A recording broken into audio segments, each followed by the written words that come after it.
Za območno službo Gorenjske, torej območno službo Kranj, velja, da je bilo lani precej več prostih delovnih mest kot pretekla leta, in sicer je bilo kar za tretjino povečanje, preko 10.000 prostih delovnih mest, in kar 64% teh prostih delovnih mest je bilo s sodelovanjem z delodajalci. To pomeni, da je delodajalec želel, da zavod napoti brezposelno osebo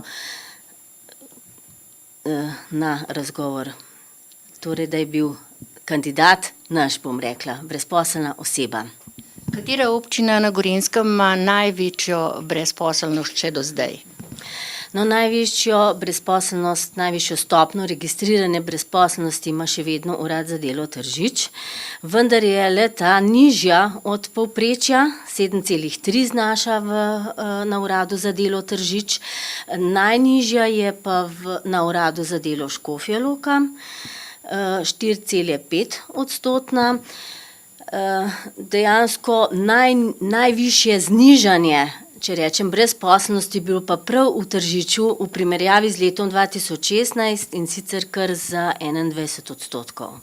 Kakšnega kadra bodo delodajalci v letu 2018 potrebovali največ in kateri so tisti poklici, za katere se lahko pričakuje, da bodo se ljudje lahko zaposlili?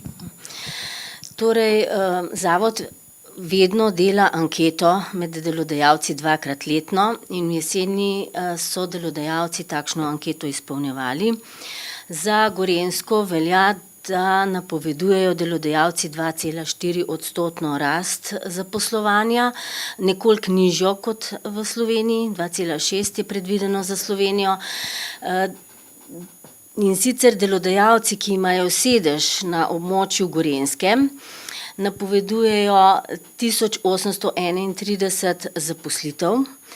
Poklici, ki bodo najbolj zaželeni, pa so poklici delavec za preprosta dela v predelovalnih dejavnostih, strugarji, zidarji, vozniki težkih tovornjakov in vlačilcev, potem so tehniki za strojništvo, orodjarji, upravljavci procesnih strojev za pridobivanje in obdelavo kovin, vzgojitelji, pomočniki vzgojiteljev, potem so tukaj poklici v zdravstvu, zdravstveni negi, natakarji, kuharji.